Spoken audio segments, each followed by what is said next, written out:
రాష్ట్ర ప్రభుత్వం విశాఖ సాగర తీరంలో లూలు సంస్థకు భూ కేటాయింపుల నిర్ణయాన్ని తక్షణమే రద్దు చేయాలని సిపిఎం పార్టీ నేతలు డిమాండ్ చేశారు. విదేశీ సంస్థ అయిన లూలు మాల్కి విశాఖ సాగర తీరంలో సుమారు 3,000 కోట్ల రూపాయల విలువైన దాదాపు 14 ఎకరాల పాయింట్లతో అత్యంత తక్కువ ధరకి 99 సంవత్సరాలకి ఇచ్చారన్నారు. అయితే ఈ ఒప్పందాన్ని చేశారని ఆరోపించారు. దీన్ని వెంటనే రద్దు చేయాలని సిపిఎం పార్టీ నిరసన వ్యక్తం చేశారు.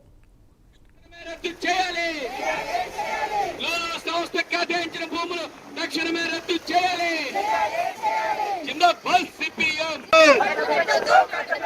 ప్రభుత్వ భూములను కార్పొరేట్ సంస్థలకు కట్టబెట్టద్దు.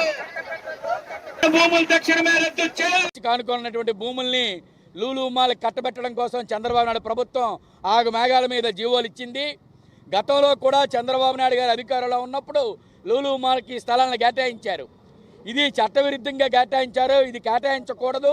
ఈ ప్రభుత్వ విలువైన భూముల్ని ప్రజల అవసరార్థం ఉపయోగించాలని చెప్పి విశాఖలో ఉన్నటువంటి పౌర సంఘాలు, ప్రజా సంఘాలు, వామపక్ష పార్టీలు, ముఖ్యంగా పెద్దలందరూ కూడా పోరాటం చేసిన ఫలితంగా ఆ ప్రభుత్వం నష్టొచ్చినటువంటి జగన్మోహన్ రెడ్డి ప్రభుత్వం ఆ ఒప్పందాన్ని రద్దు చేసింది.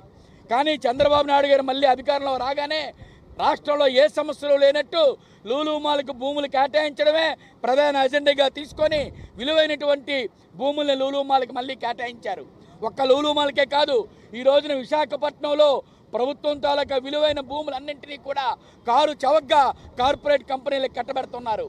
మేము ఒక్కటే అడుగుతున్నాం చంద్రబాబు నాయుడు గారికి, ఏంటి లూలు మాల్ మీద నీకున్నటువంటి ప్రేమ? లూలు మాల్తో మీకున్న చీకటి ఒప్పందం ఏంటి? చంద్రబాబు నాయుడు గారికి కానీ లోకేష్ కానీ ఇందులో భాగస్వామ్యం ఉందా? లేదంటే మీరేమన్నా బినామీలుగా ఈ సంస్థలో తెలుగుదేశం పార్టీ అధినేతలు ఉన్నారా అని చెప్పి మేము అడుగుతున్నాం. కానుకున్నటువంటి భూముల్ని లూలు మాల్ కట్టబెట్టడం కోసం చంద్రబాబు నాయుడు ప్రభుత్వం ఆగు మేఘాల మీద జీవోలు ఇచ్చింది. గతంలో కూడా చంద్రబాబు నాయుడు గారు అధికారంలో ఉన్నప్పుడు లూలు మాల్కి స్థలాలను కేటాయించారు.